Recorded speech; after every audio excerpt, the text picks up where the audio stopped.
Welcome to another edition of Entrepreneurs in Fuego. We're documenting the journey of entrepreneurs one digital footprint at a time. I have the distinct privilege of having a business consultant. You've been around the block in a good way for over 30 years, doing business consulting and helping other businesses.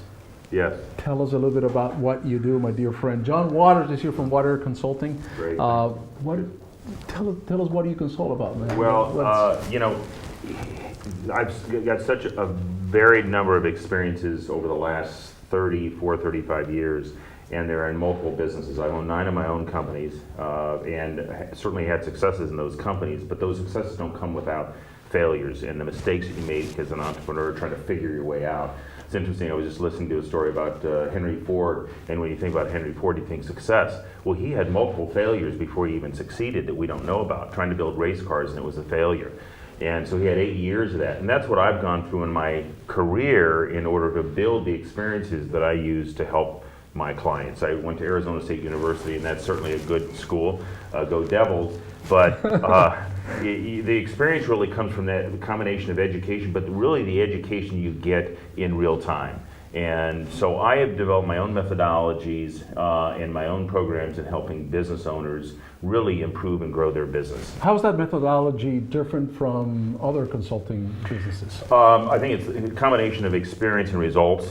That's the unique difference, but it really is, it's practical execution. So you can talk strategy, and the business owner says, but I've never done that, especially the young entrepreneur. And then there's those businesses that are 5, 10, 15, 20 million. They're saying we haven't really gotten to that level. So it's helping those entrepreneurs know how to navigate that, and it's in essence building looking at their business model, understanding their unique aspects of the model, and building a blueprint that helps them get to the next level, and then working with them on a weekly basis to execute that.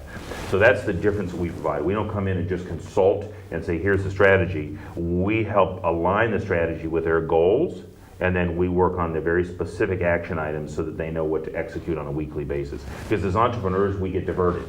And I was just going to say that, John. So I think that what I'm hearing from you is that you have that accountability aspect of your business where you're not going to allow your client, your protege, whatever, to divert themselves too far off from the plan. Yes, exactly. Derail. I had a client meeting today, and it was supposed to be at her office. She needed to have it at home. I said, that's fine. I said, if you're warm and comfortable and you've got a cup of coffee, we'll work from there. At the end, midway through the meeting, there was some critical items she was supposed to follow up on. I said, have you contacted so-and-so? And she says, no. I said, well, I'll be calling you at the end of the day, and if not, I'll be knocking on your door. And she laughed, but she knows that I'm serious about it. Because to reach your goals, you have to have a plan, but ultimately you've got to take action steps against that. And those are the steps. So many entrepreneurs see these success stories and don't realize the steps that it took to get there. But we help develop that plan and work with them on executing that plan. You know what, John? We've talked a lot about entrepreneurial journey and so forth, and I think that when we go back to and have jokingly have serious, that the media has portrayed entrepreneurship as something that is instantaneous. That there is the picture of John Waters by his Ferrari, right. Thinking that this just happened overnight, not knowing that. Man, it's a journey, man. Yeah. I mean, you've been at this for 30 plus years, and it is a journey. You've got 9 businesses, some of them, very successful, but like you said, some of them have come with some failures and sacrifice. Yeah. You don't see that in an Instagram poster. No, and I do a lot on the social media and blogs and the internet. One of the things I really push, and I spoke at Arizona State University West several months ago, and I spoke about the topic was failing as an entrepreneur. It's really saying the faster and the bigger you fail and accept that, the quicker you'll succeed. Because we go into it thinking, well, I can't fail. Well, that's part of the process. And if you understand that, now nobody wants to fail big, right? But it's the idea of having to embrace that and really try and, it's the new lean methodology of pivoting, right? You go out, you test, and you pivot. And the idea is to help entrepreneurs know that you want to look at the minimal viable product or service, get it out to the marketplace, see what the market says about it, and make adjustments. Be willing to fail and make the mistakes.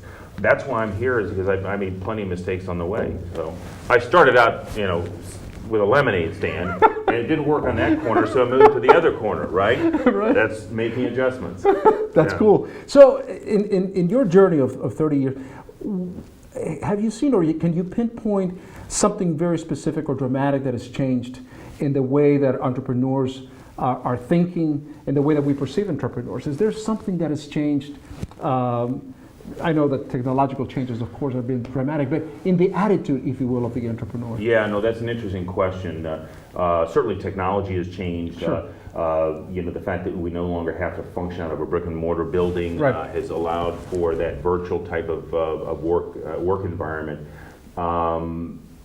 Leadership has become a dominant factor, and true leadership versus just being that boss who dictated what needed to be done.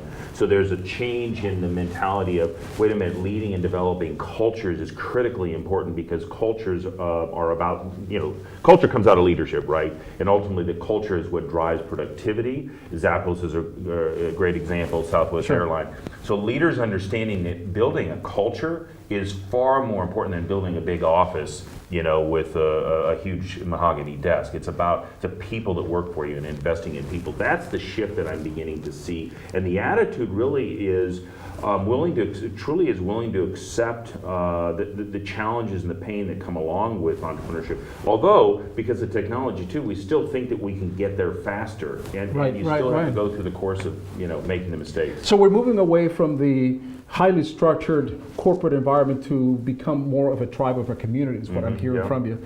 And as we move on in our journeys as entrepreneurs, I think that we have to be able to realize, and part of the purpose of this show is to highlight the fact that, hey, it's not, the quick 1-minute oatmeal solution, ready meal right there. No, you have to work for it. Right. And you're the perfect example. I mean, dude, you've done this for a number of years. Yeah. You're still doing it, and you're sharing that education and spreading the gospel around. Yeah, no, absolutely. And I love it. I'm passionate about it. For me, it's the big passion of seeing an entrepreneur get it and having success. I've got multiple success stories, but one of my favorites is a gentleman who was going to literally close his doors 4 years ago.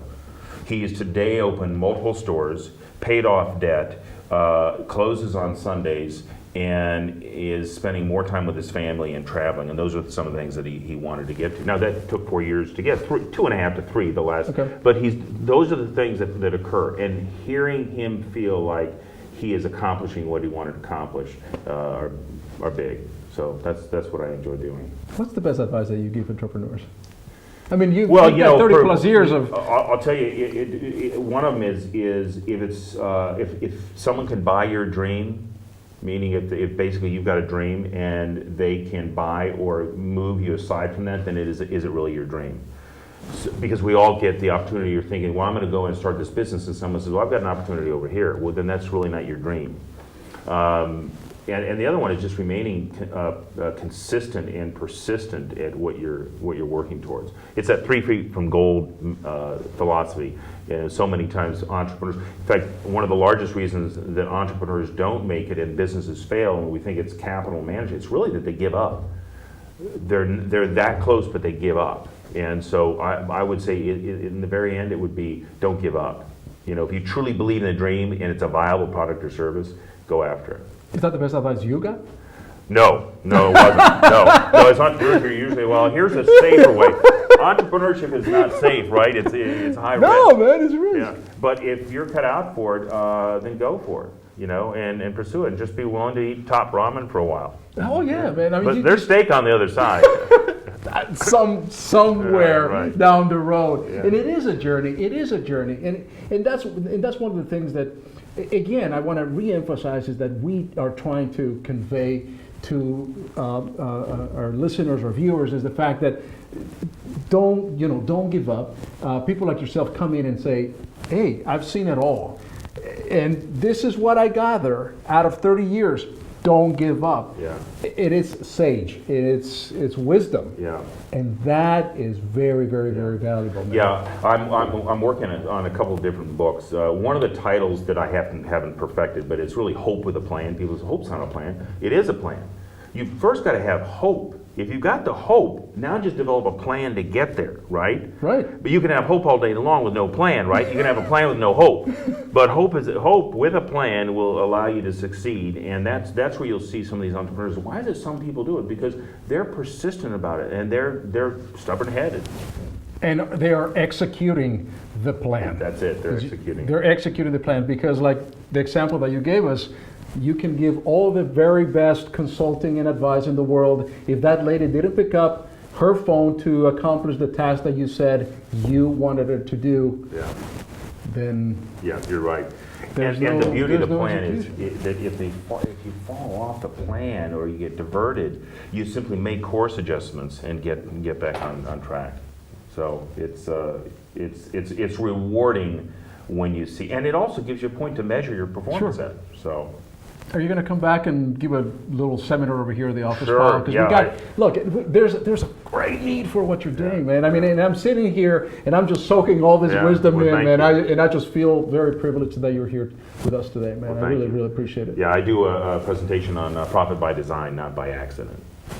So, Love that. Yeah. That's our next workshop right Right. there, here at the office. But with that, John, man, thank you so much, man. You're welcome. We're out.